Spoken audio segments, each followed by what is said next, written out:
So this is just after 09:15 hours GMT in London on Thursday, the 20th of May 2021. This is part A of the Khoodeelaar campaign being broadcast online only. And we shall be looking at what we've already tweeted about this country being institutionally corrupt.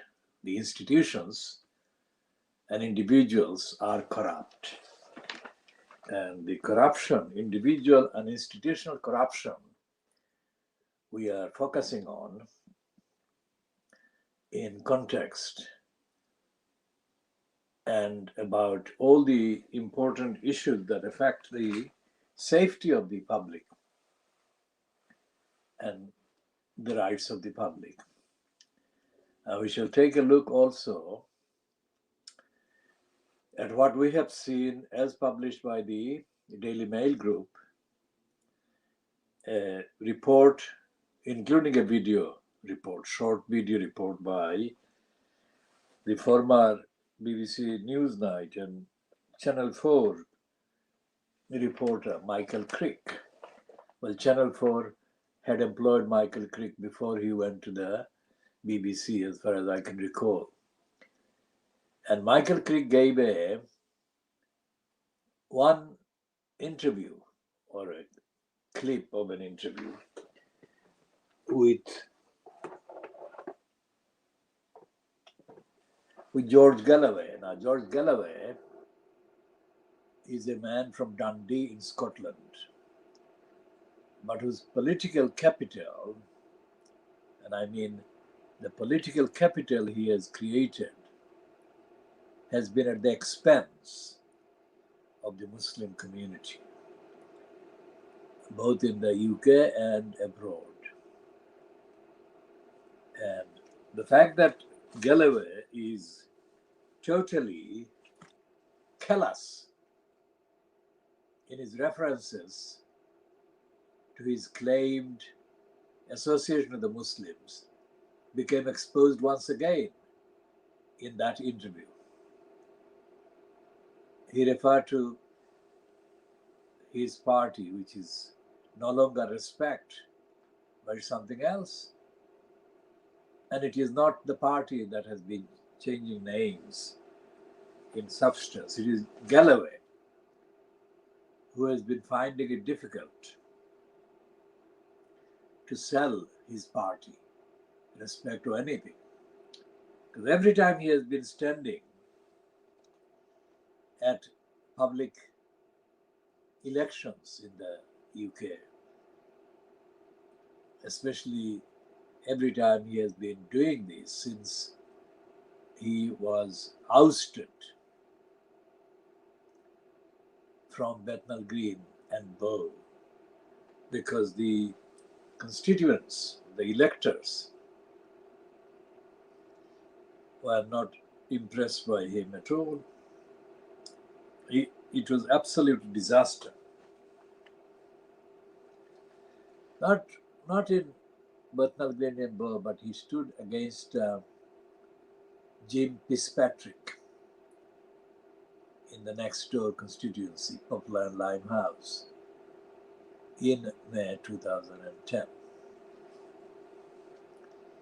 And Galloway had boasted months before the scheduled election in May 2010. He has gloated, he has boasted that he would sink Jim Fitzpatrick.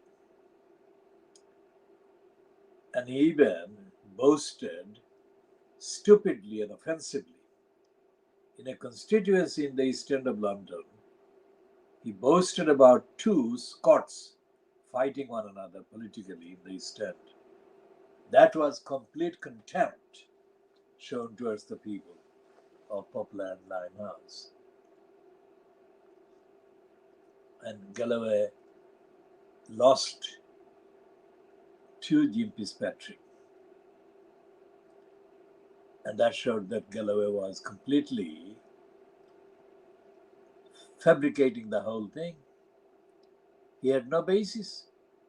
He didn't know the people in the constituency.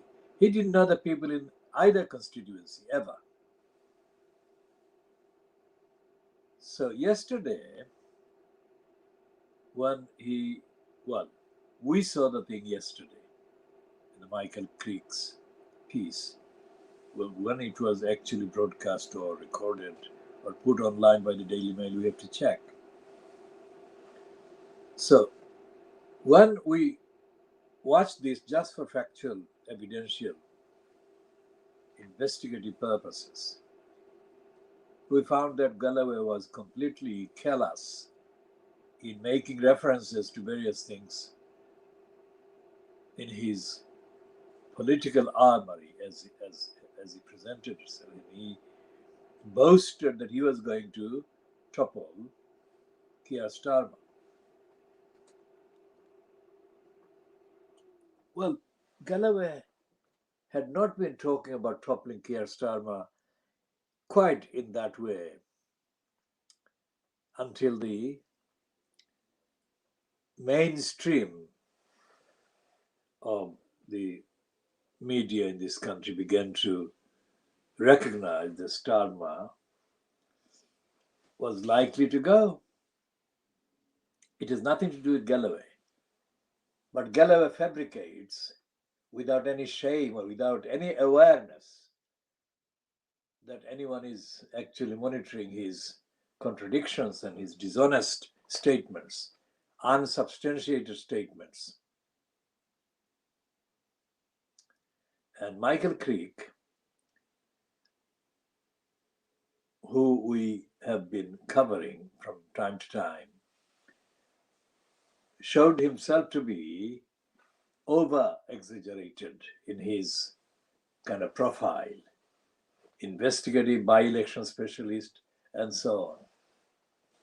And Creek didn't show any awareness that Galloway was fabricating about a nearby area, Dewsbury, probably. We shall check that and we shall update on that if we've got the town wrong. And he said that that kind of support was very significant. Well, we don't agree at all, because the only way George Galloway could get back as an elected member of parliament is if he chooses or he finds a constituency where the overwhelming majority of the electors are so disenchanted with the particular candidate that Galloway may be targeting as the main one to unseat, that he would be the default kind of beneficiary, which is exactly what happened in Bethnal Green and Bow in May 2005. Because in the run-up to the May 2005 general election, and in the constituency of Bethnal Green and Bow in Tower Hamlets, Una King, the then incumbent MP, had made a series of defiant statements to the effect that if the electors didn't like her role or her kind of refusal to represent the views of the electors in the case of, say, Palestine, then they knew she was challenging opposition. They knew how to deal with her policy or practice. They could vote against her, which is exactly what the voters chose to do. And in that way, Galloway got in as a default candidate. Now, since the 2010 election, in which George Galloway was heavily defeated by Jim Fitzpatrick in Poplar and Limehouse, Galloway staged a surprise to himself, because in the run-up to the election in Bradford West, his propaganda unit had lied and confected a series of videos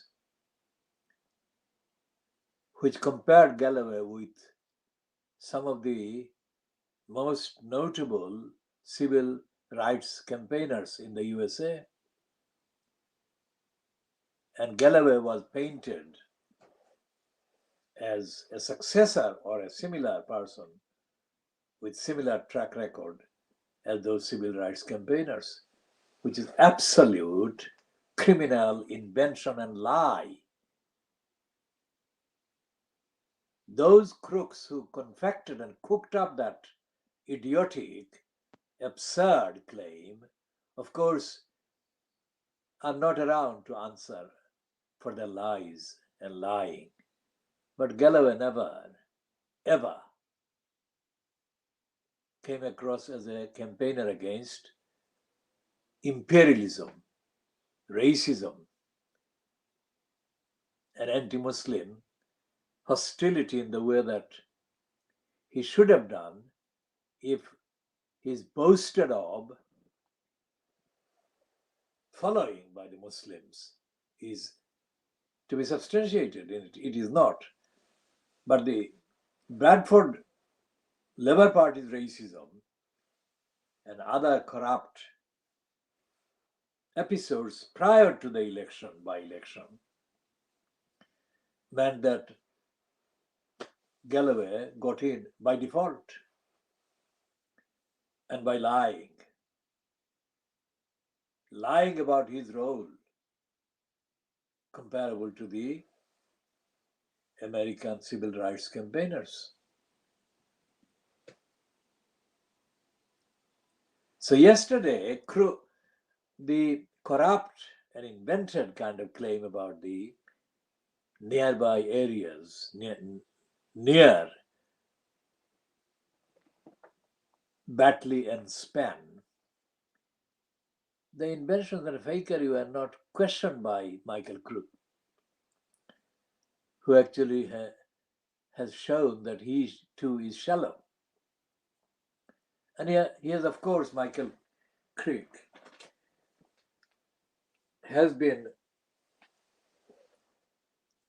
noted as being shallow on other issues that he has claimed to have exclusively reported. So we shall be talking more about Galloway as things get near the by-election and he kind of unleashes the extent of his callousness and his greed.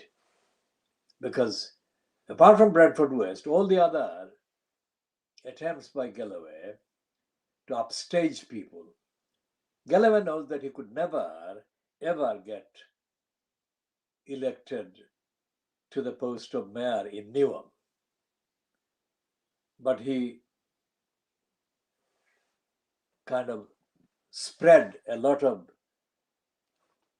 intentional lies and untruths, suggesting that he was a serious contender to defeat the incumbent, Robin Wales. This statement is not in any way an endorsement of Robin Wales's policies, let alone of his racism, but it is a factual assessment and analysis of George Galloway's electoral appeal to electors. George Galloway is not personally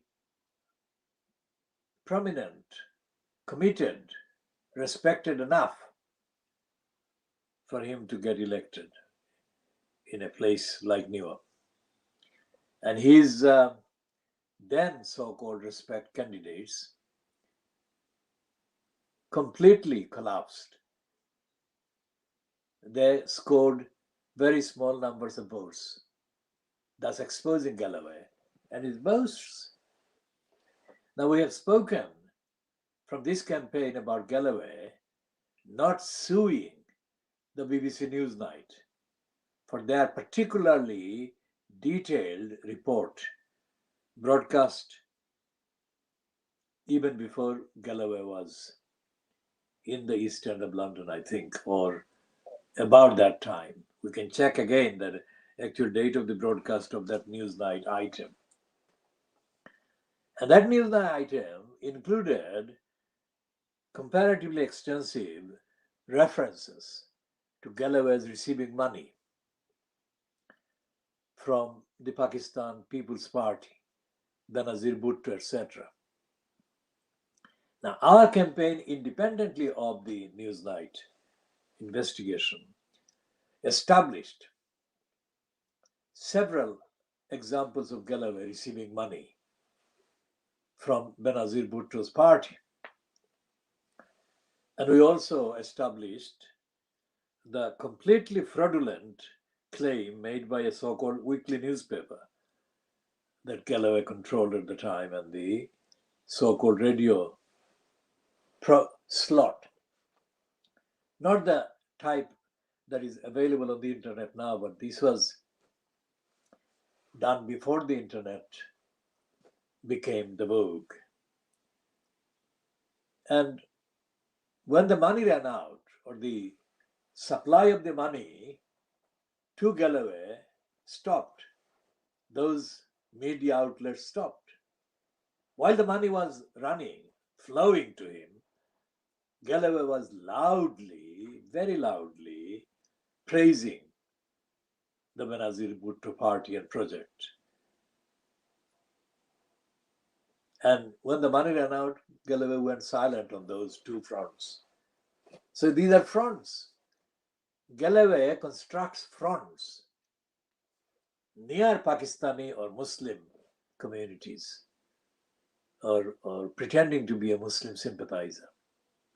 And we just mentioned, without going into the details all over again, that Jemima Khan, Imran Khan's ex-wife, was given by the crooked racist morons at the New Statesman and Society a stint which she used to publish the claim that Galloway had told her that he was a Muslim. Now, Galloway has not gone into any significant kind of detail by dwelling on that claim by Jemima Khan, which is very significant. Galloway, in effect, we're saying, has been silent about the fact that he became a Muslim, or he was a Muslim, according to the assertion by Jemima Khan as published by the New Statesman. Now, Galloway is the man who goes out of his way to make claims and boasts about his alleged following among Muslims de facto.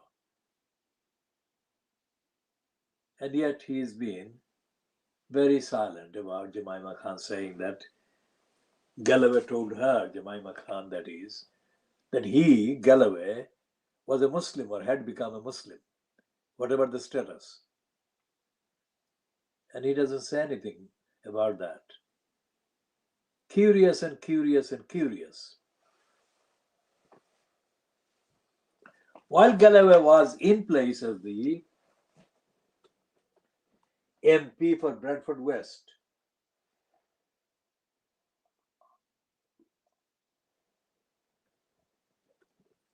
And before that, MP at the expense of Bethnal Green and Bow, he didn't. He didn't spend his parliamentary access and parliamentary kind of status, if you like. That is the formal things he could do to advocate for the rights of the people in either constituency. Well, the appearances about Crossrail were opportunistic. Galloway didn't know what campaign we were doing and what issues we were actually dispelling. Galloway even exhibited his dishonesty when he claimed that he called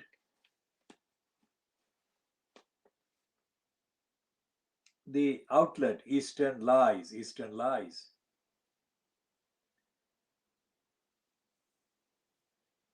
It was more than 10 years before Galloway even was heard about in East London, that I had created the phrase, as I often do on the evidence, Eastern Lies. Well, and the East London idiotizer, which I renamed even earlier. So Galloway speaking to the Crossrail Committee of MPs in June 2006 claimed that it was his renaming of Eastern Lies. Galloway's published and known record does not contain any references to that effect at all. And as one of his racist trio of advisors claimed to us, most of Galloway's pieces were written by somebody else, one of those, as claimed by this individual who is a racist and a crook. Let the racist crook deny. These are the criminals that actually corrupted Tower Hamlets during their appearance. And Michael Crick became a crook in peddling Galloway's line yesterday, or has become a crook in peddling the lies of Galloway in the Mail Plus video that we saw yesterday about Batley and Spen. Galloway stood for mayor of Newham, or claimed to be standing for mayor of Newham. There was no chance that he would get anywhere. Galloway then threatened to stand for mayor of London. Did he get anywhere? We shall check the record if he stood. And Galloway threatened to stand for a Brexit kind of platform against the corrupt Labour Party MP, who had to resign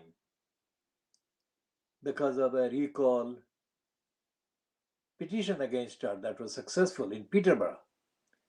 And Galloway literally begged the racist anti-Muslim criminal nasty Nigel Farage to kindly give him the chance to oppose the Labour candidate at the by-election that followed. And Nigel Farage, in effect, we are not quoting, but in effect told Galloway to get lost.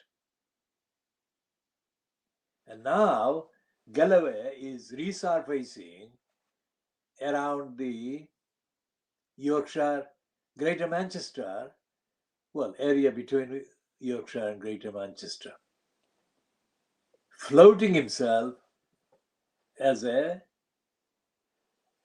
weapon against Keir Starmer. Now, what that is about is not clear.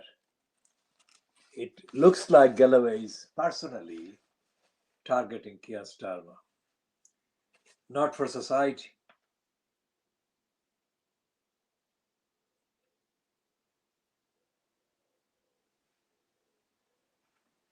And the Daily Mail cannot contain itself. We're changing the item now. This is item, next item, which is the Daily Mail of Thursday, the 20th of May. And the front page, ecstatic promotion of the crook, Priti Patel.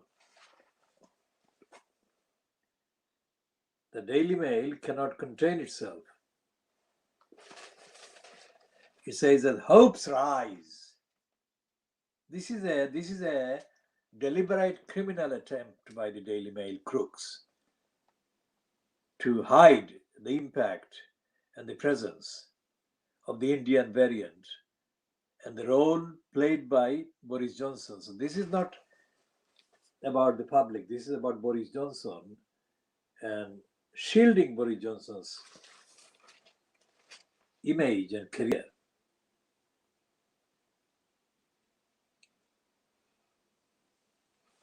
It's a completely shameless Daily Mail criminal propaganda for Boris Johnson and Priti Patel.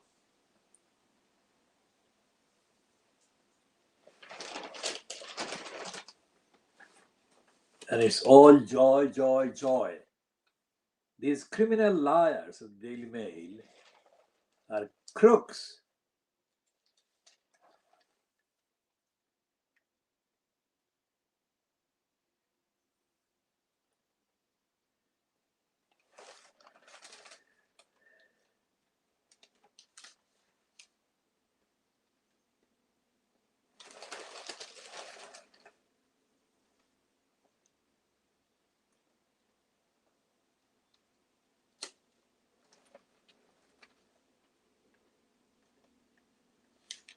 And the superlative adjectives that the crooks and the racists of the Daily Mail used to promote Kate Middleton is unbelievable.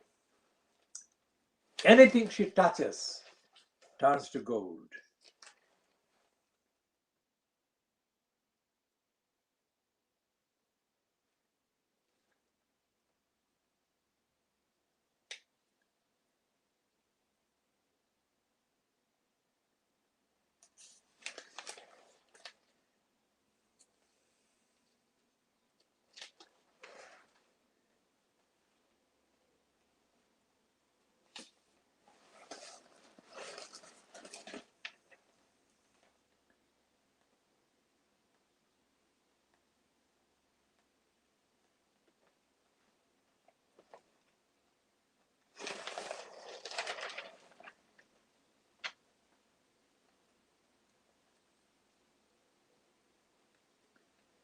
And this liar, Alex Brumer the criminal, has been overhyping the Conservatives' failures as successes.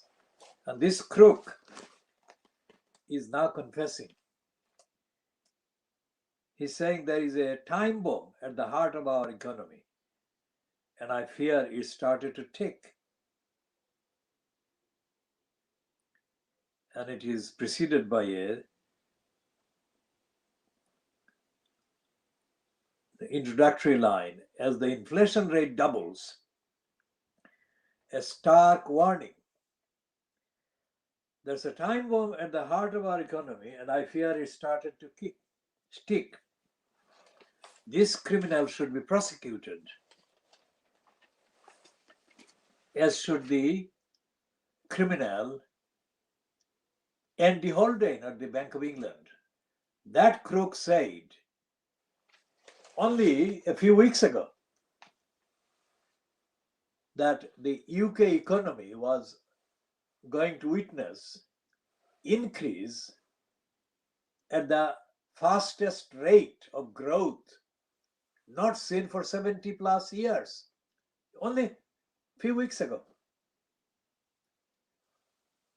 So who is monitoring these criminals? Saying anything by Fleet Street? So they're treating the entire population as the gullibles, not just the 52% that voted for Brexit.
And the Daily Mail has got a permanent crook, Stephen Glover, praising Boris Johnson. Not praising just topically, but claiming that Boris Johnson used to be a liberal. Can you believe this?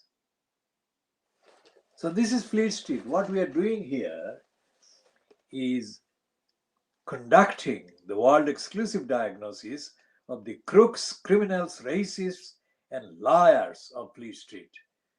And the liars that are peddled and spewed for by the crooks in the counterpart broadcast media, such as we have done about Michael Crick promoting George Galloway, about the forthcoming by-election due at Batley and Spen. Remember, the biggest episode in the political life of the community in Batley since the campaigning and genuinely highly respected Joe Cox was murdered by a racist, was the demonstration by parents and guardians a few weeks ago against the Batley Grammar School for the school teacher concerned insulting the Muslims and the Prophet, peace be upon him. Now that exposes Galloway, because he did not.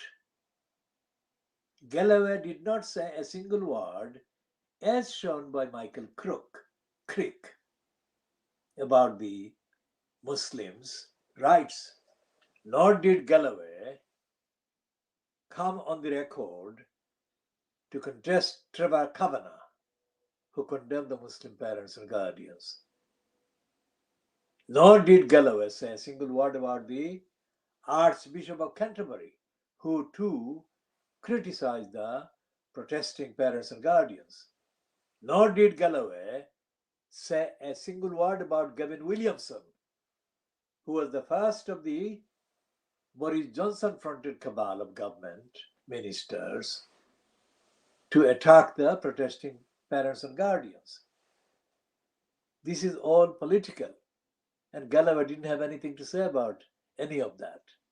How dare he insult ordinary people's intelligence and insult the Muslims who are watching him and have been watching him over his lying, careerist, opportunistic abuse and expropriation of the community's campaign against racism, however limited the community's campaign is.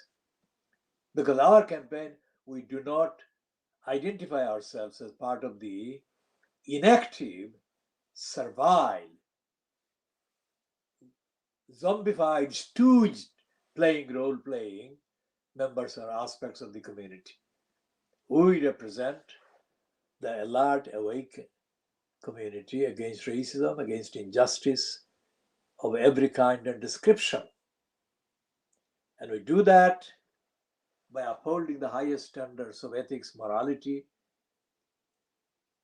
transparency, accountability, answerability, democracy, universality and fairness and equality. These are not a list of values. These are the actual values that we uphold and we have been advocating for decades. We shall look again, as we say, as the items warrant, the times warrant, at the role of George Galloway.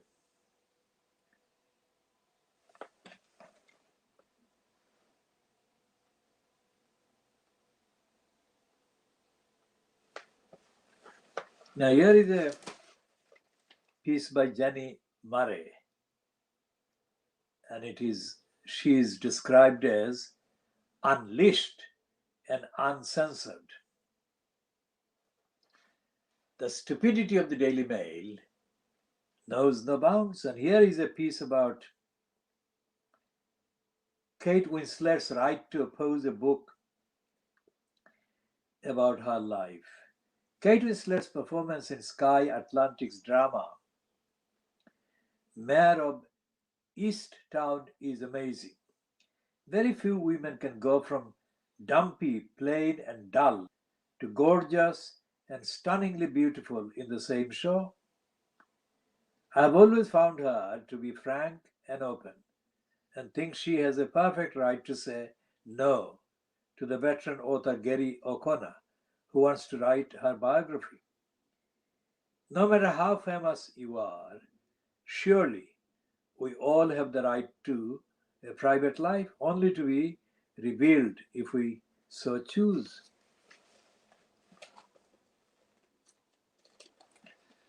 Well, we shall be talking more about Kate Winslet, Jenny Murray, and the Daily Mail's shameless, brazen promotion of Jenny Murray.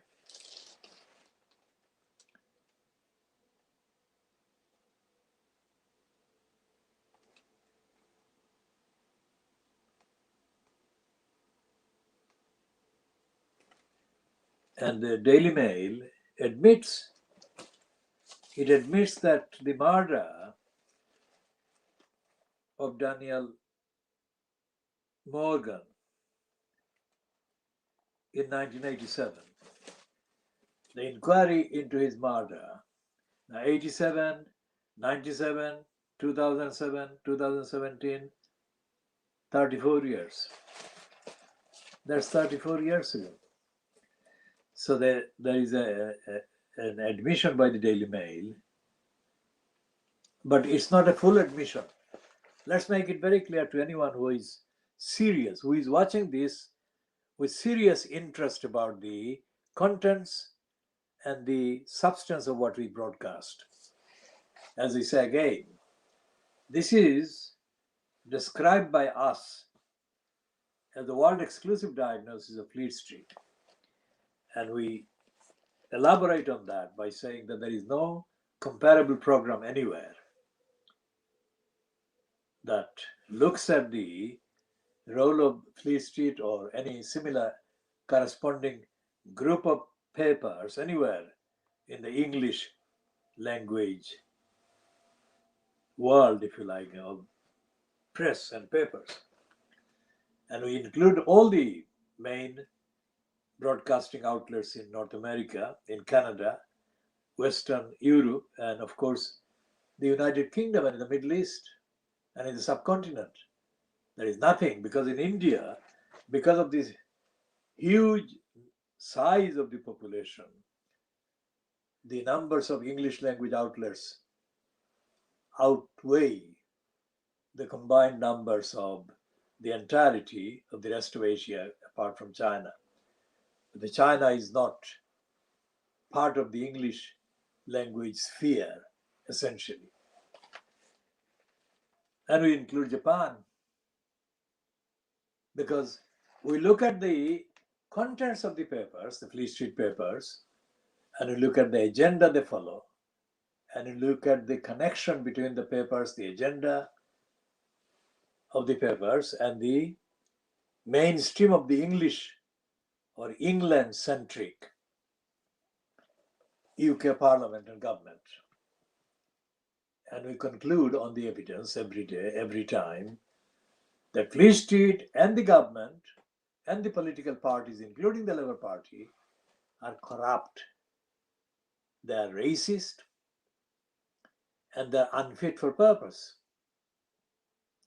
Unfit not just for victims of racism and targets of racism, unfit for purpose for the whole of society and the country and democracy, and damaging to the cause of democracy, democratic accountability, equality, morality, and ethics in the rest of the world, where the UK infects the rest of the world with its own corruption and criminality and racism. Now, here is the evidence of all of that in this piece about Daniel Morgan. He was murdered 34 years ago, and there was this pretend inquiry. I say pretend because even though his family are reportedly outraged at the Home Office's delaying of the report, that suggests that there is some truth in the contents of the report and the findings, which we accept. But we assert that the rest of the report does not really go into the reasons and the factors at play why this man was murdered, for a start, and why it has been 34 years and still the full contents and extent of the evidence of his murder are yet to be published and acknowledged by the government. And if there are survivors, if there are loved ones that he left behind, they must be properly, duly accounted to for the murder of this person who was investigating, according to the reports, police corruption. So this piece about the delaying of the murder report, let's read the first few paragraphs. The brother of Daniel Morgan yesterday urged Priti Patel to stop delaying publication of a report into the murder of the private detective. Now, therefore, Daniel Morgan was a private detective. Amid fears that some findings may be censored, Alistair Morgan said the Home Secretary should urgently reconsider her position. Daniel Morgan, a 37-year-old father of two, so he left two children behind, was found with an axe in his head in the car park of a South London pub in 1987. Despite 5 police inquiries and an inquest, no one has been brought to justice, with Scotland Yard admitting corruption had hampered the original murder probe. That's it. They're admitting, even the Metropolitan Police, which is another name for Scotland Yard, or Scotland Yard is another name for the London Metropolitan Police. And this report we shall come back to when we refer by way of updating to the corrupt role played by the corrupt and criminal and racist courts system in this country.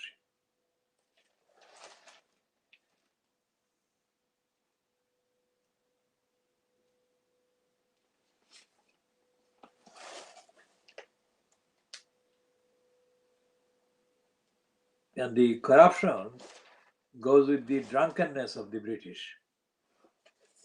It says the boozy Britons sink 120 bottles of wine a year.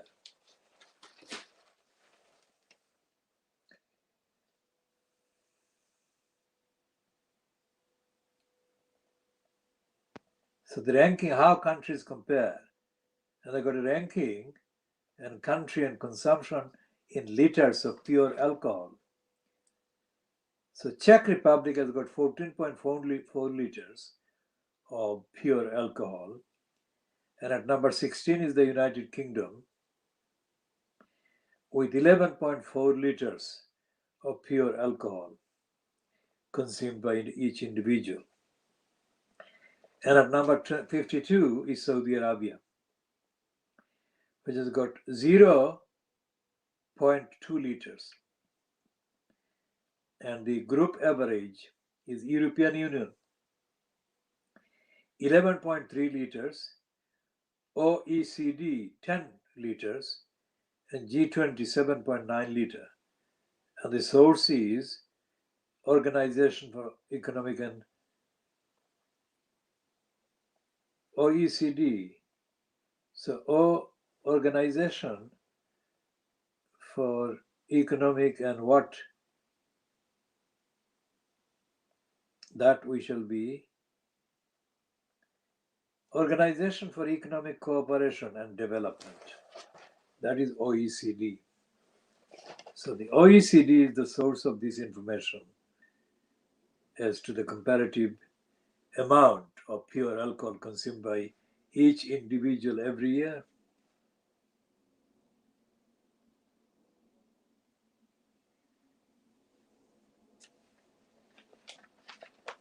And there is a P-U-G-H cartoon next to this item about boozy Britons sink 120 bottles of wine a year.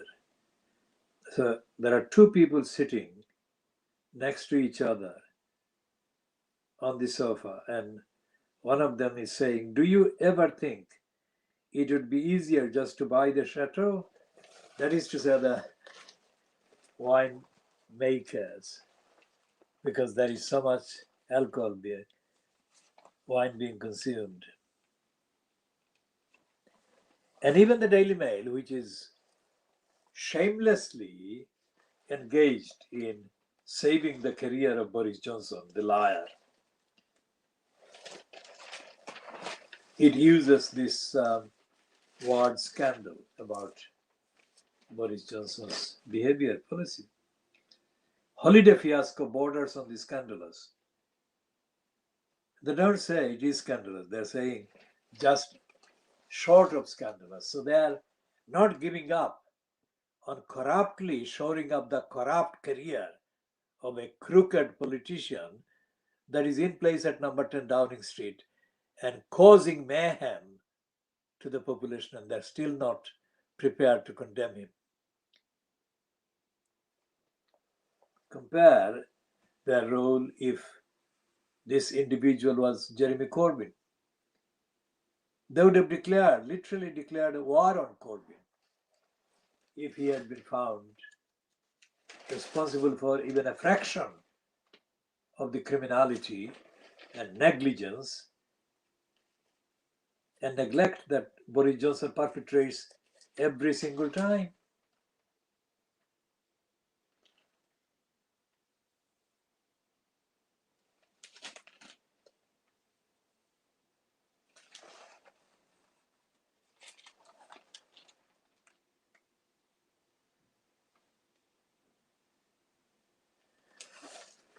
Now, Michael Gove, who is the conspirer behind Boris Johnson, his wife is called Sarah Vine. And she has written a piece in the Mail today.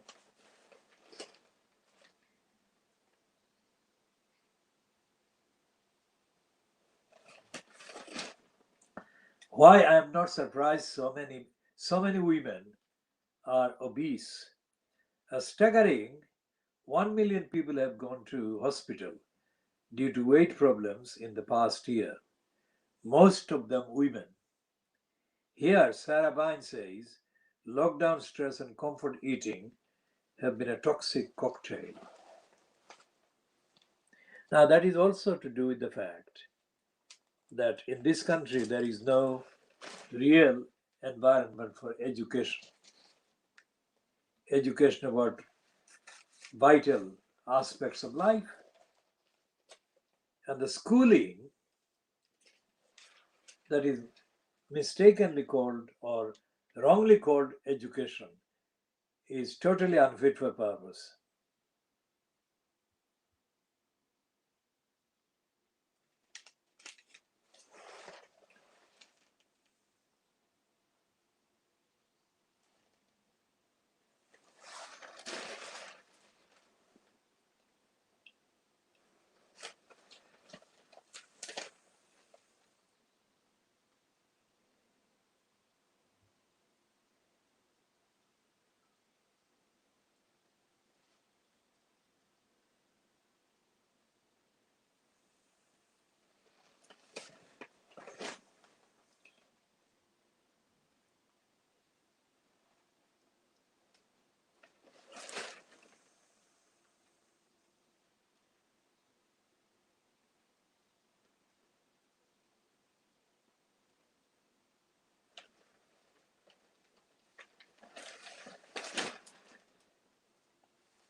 And the Daily Mail, which has actually been the main outlet in Fleet Street running items about Martin Bashir, has relegated today's news to page 30, as opposed to the Scum and the Mirror.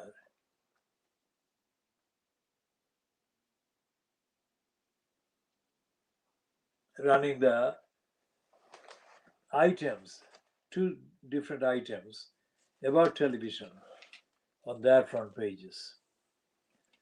So we shall be talking more about the items later. This is the Daily Mirror, which is talking about this individual Noel Clark and his alleged sex abuse of people. 5 celebs face abuse claims. TV stars, that is in the plural, sex scandal time bomb. And it is designed as an exclusive by Nick Summerled.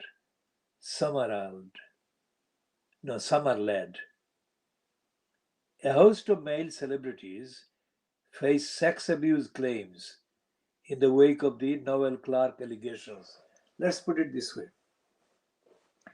All the Fleet Street papers, including their counterparts in television, promote what they call celebrities. And more often than not, all of these celebrities are exposed as being abusers of one kind or another and crooks and liars. So this is a culture that is built on corruption, worshipping corruption, and brainwashing the gullibles by foisting on them images of crooks as being role models. And here is a confession in the Daily Mirror on pages 4 and 5. It says victims are too afraid to come forward with allegations and claims against these abusive celebs. So why don't the Fleet Street papers investigate before some accidental disclosure exposes these crooks?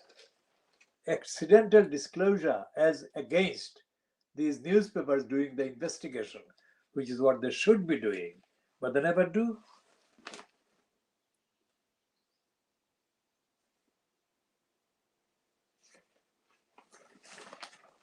Now, 18, 19, 22, 4 years later, this idiot is given this platform by the stupid, irresponsible Daily Mirror as council boss, recalling terrible fire. That the words to condemn this kind of stupidity do not exist. I cannot say those on the record. How dare they? The Grenfell people were massacred. We have been saying right from the word go, because we saw the live broadcast, live footage broadcast on television channels for hours as the massacre was taking place.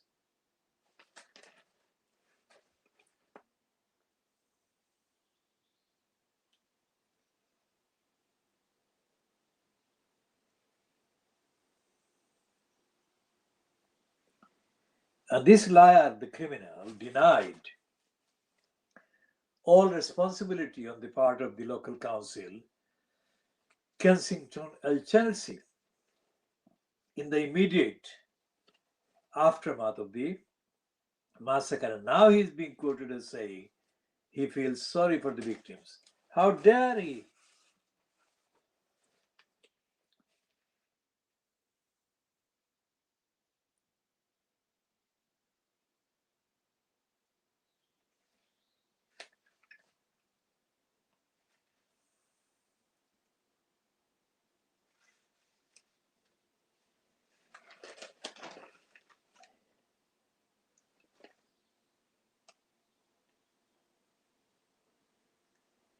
Now, something is very wrong with this story about Madeleine McCann. There have been hundreds of items, lines of speculation as to who might have been responsible for her disappearance or murder. And here is the latest one in the Daily Stupid Mirror. Maddie link to South American pedophile gang. Police reveal how network was busted. I mean, they have been doing this hundreds of so-called lines, and they have never really found the real person, if there is a real person responsible for her murder or disappearance. This is very odd.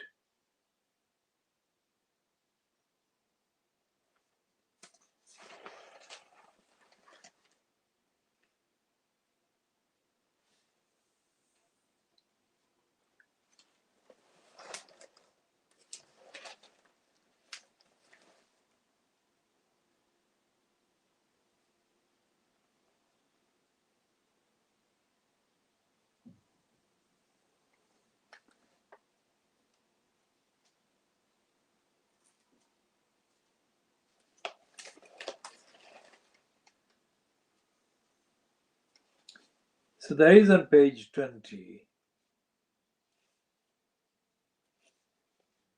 a memorial exhibition report in memory of Joe Cox. But this is on page 20. There are so many stupid items on the previous 18 pages. And the Mirror hasn't got the space to put this item about Joe Cox in an earlier page. And as he said, the Daily Mirror is as corrupt as the Guardian. Okay, so the Financial Times is doing an update about the cryptocurrency.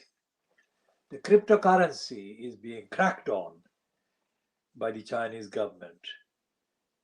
And that is why the Bitcoin tumbles 30%. The previous news item about this currency was upward movement after apparently this crook multi-billionaire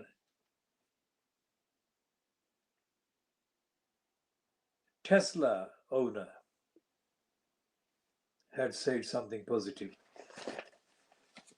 So it is as shallow as that, as unreliable as that.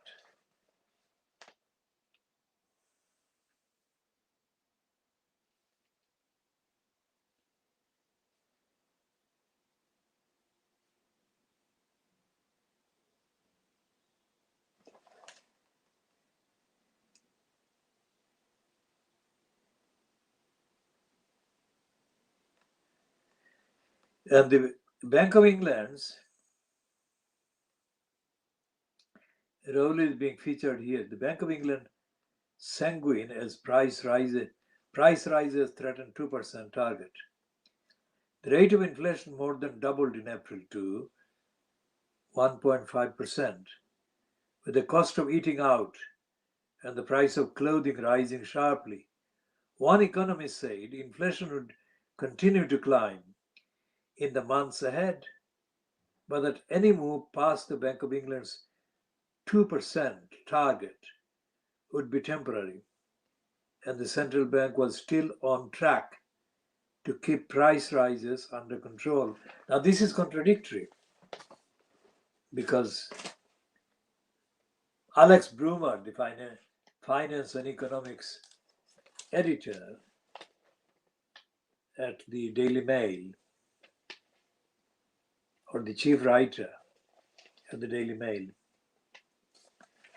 says that things are going to get worse. So who is right?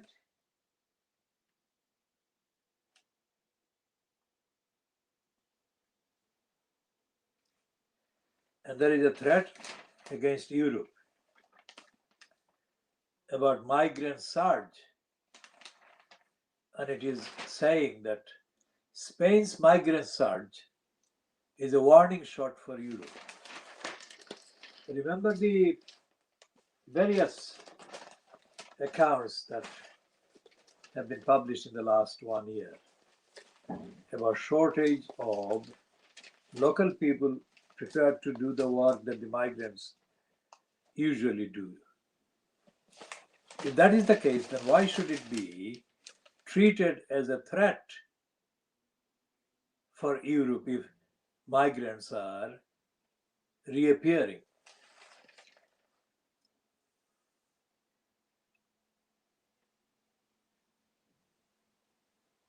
The sight of thousands of migrants rushing to Spain's North African enclave of Ceuta, unhindered by Moroccan border guards, underlines the limitations of Europe's increasingly reductive approach to irregular migration. Erect a fortress and outsource its protection to other countries. The frontier is demarcated by a 6-meter high fence and is normally enforced by the Moroccan authorities in close, if not always smooth, collaboration with their Spanish counterparts. But on Monday and Tuesday of this week, the Moroccans opened the gate and turned a blind eye. The influx of 8,000 people, mostly Moroccan, was the biggest in recent Spanish history. It has created a political crisis for Pedro Sanchez, the country's socialist prime minister. We discussed that yesterday. Now, the discussion can never end because all these countries in Western Europe, including the financial crimes, which is echoing the racist agenda the Western European countries follow, all these Western European countries are unfit for purpose when it comes to labor, workers, migrants, asylum, immigration, and so on. And this is made even worse by the fact that there is no judicial system in place that is actually fit for purpose, that is actually telling the governments concerned to abide by the law and the legal obligations. And the United Nations, which has got several agencies, including the agencies to do with migration and human rights, is completely dead. It's not even speaking on a weekly basis about the unfolding, increasing crisis. And what is the crisis? It is twofold. One is that the people fleeing or leaving their countries of origin are doing so because of poverty and of war, and because of both. And both the United Nations, the European Union, and the Western countries themselves, in terms of singular government regimes, such as is happening in the post-Brexit Britain, are responsible to make sure that all the legal requirements are complied with and all the economic needs are properly balanced and properly addressed. No sign there of any of that being done. We shall come back to the Financial Times later and look at other issues and articles. Here is the Times. We are moving on to the Times.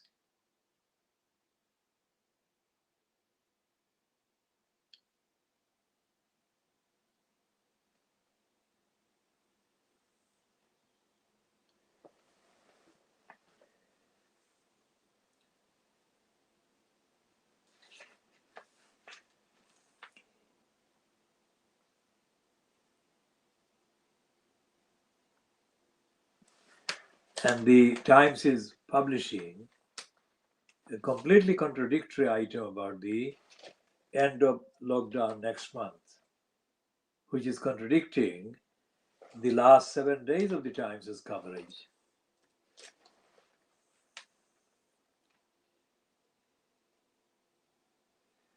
And Johnson is portrayed by Peter Brooks in his cartoon today as a traffic light to Heathrow, and the main light is amber.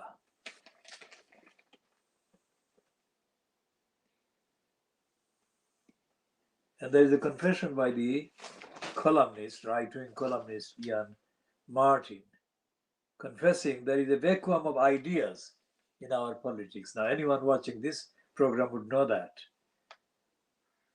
we call the British scenario completely belonging to the Dark Ages. Now, this man is being optimistic. Our politics, we say that our politics doesn't exist. The politics does not exist in Britain. That's what we are saying.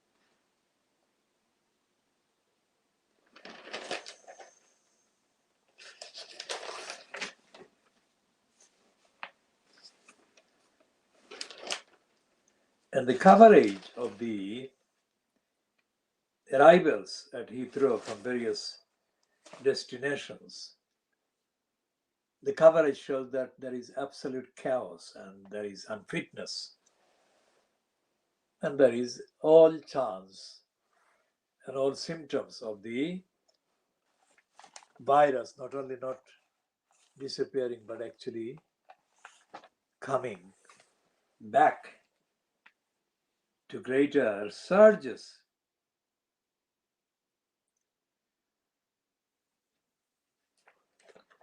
The Guardian, of course, has got on the front page this item about Daniel Morgan, and it's a piece by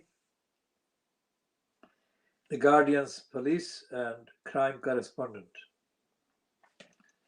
Vikram Dodd. And the headline is "The Murder Inquiry in Standoff with Patel." That is Priti Patel, the UK Interior Minister. The independent inquiry into the murder of the private detective Daniel Morgan was in crisis last night after the panel refused Priti Patel's demands to hand over its report before publication, and senior police sources rejected the government's justification of a potential risk to national security. What Priti Patel is saying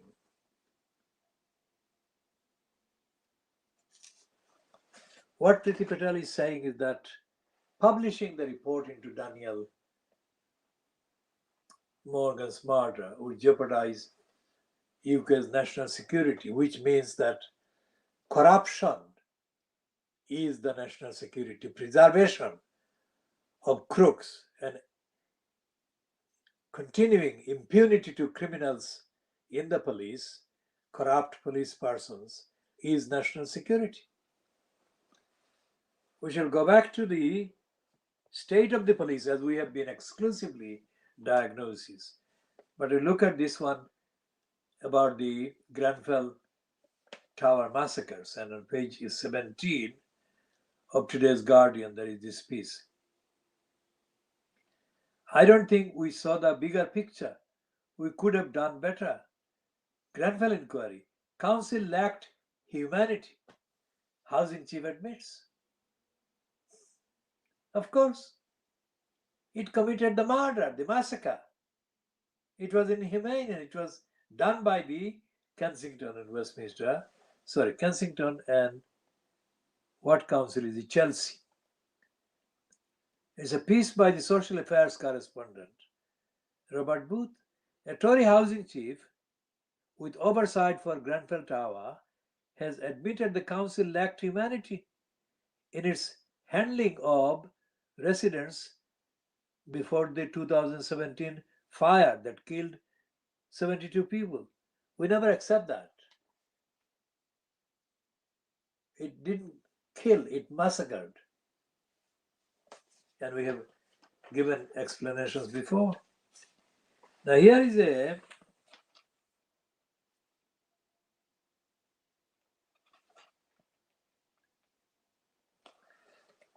a piece by William Davies, which is headlined "How Johnson's Stories Broke with Fiscal Orthodoxy" by William Davies. And William Davies is described as a sociologist and political economist, and author of "This Is Not Normal: The Collapse of Liberal Britain." And they've got a picture of Johnson, who is carrying a fascistic right-wing flag.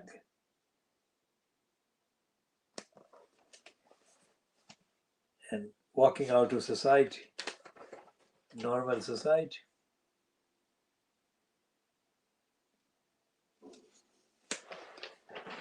And the Star Trek actor William Shatner is reported as having made a joke. He said, "There is a rumor I'm 90 years old. I am 55. He says that there is a rumor going, there is a ridiculous rumor going that I'm 90 years old. I'm 55, which is absolutely true. He is 55 or even younger.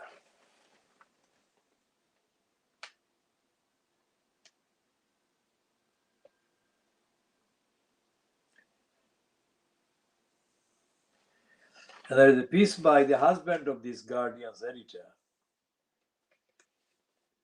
Catherine Viner, Adrian Childs, who is saying that the cost of dog ownership is simply astonishing, which is absolutely true, and we shall be talking about the cost of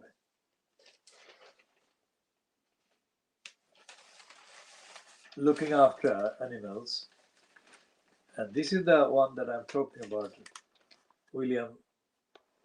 that is William Shatner, saying there is a ridiculous rumor going that I'm 90. There is this ridiculous rumor I'm 90, I'm 55. Now that's absolutely correct.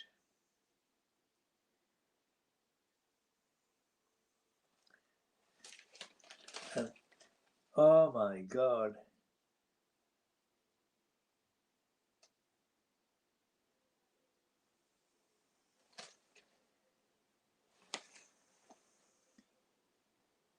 Now there are two Guardian morons in this arts, pages 8 and 9. Well, it's Hanif the crook Qureshi talks to Arifa Akbar, who is a stooge about the catastrophe facing the middle class, the political left's crisis, and why he loves ludicrous ideas.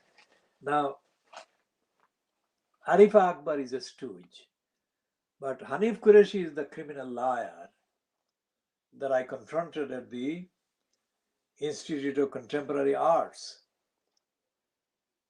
When did I do that? The date I cannot recall exactly, but it was sometime during the 1980s. Because Hanif Qureshi, to an extent that is less kind of overhyped than the extent of the overhyping of Saitan Rushdie. But Hanif Qureshi was over promoted by the racists and crusaders on the British left to attack the Muslims. And we shall be talking about Hanif Qureshi again because he's talking about racism.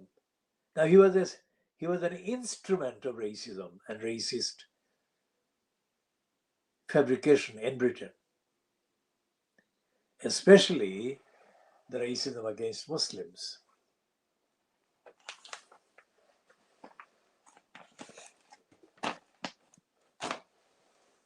Now the Telegraph, Boris propaganda sheet, that is why you call it Boris Graph.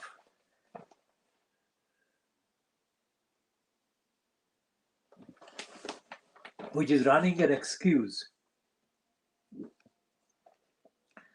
saying that Indian variant of the virus may not be as transmissible as feared. That's a lie. Whenever we call something lie, the viewer, whoever is viewing this, one or two people perhaps, must not think that we are making a ill-considered, rash judgment. Whatever we say, we do that on the basis of extensive investigation and fact-checking. And everything we say has been vindicated. Everything. Look at the list. Now, the lying graph is saying Diana probe to find BBC's Bashir guilty of deceit. Now, that's the story that has been reported by on the main page of this Come today. And what we are saying is that is only tip of the iceberg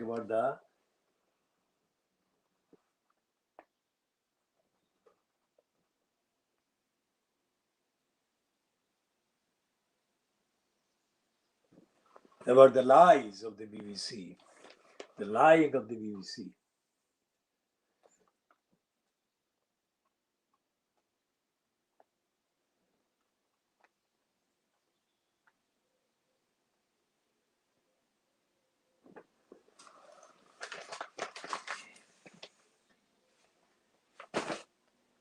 So what are we saying about Britain today in view of the papers, in view of the media, in view of the politics?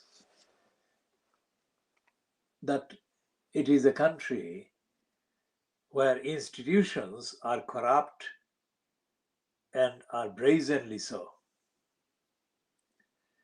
And the so-called free press, the Fleet Street papers, are not only examining the lies and lying and corruption, they are actively colluding with and are complicit with the corruption, criminality, and lying and denial.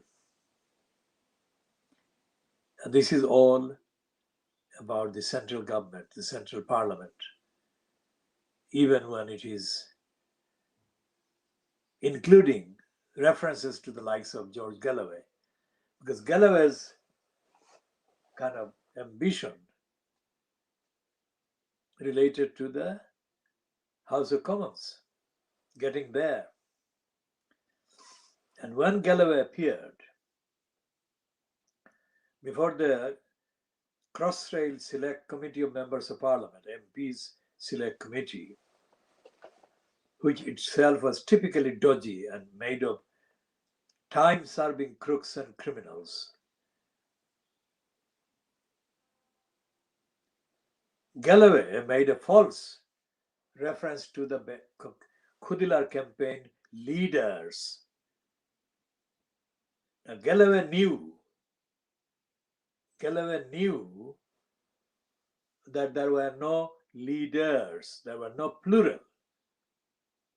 The Khoodeelaar campaign was active, dynamic, but it was led, founded, and advocated by me. He knew that. There were no leaders. But because he's jealous and he's ignorant and he's racist, he didn't want to recognize me with the impact my work was having. That is the typical behavior of the racists at every level. So, with that particular note of explanation and update, we shall be continuing in the next parts.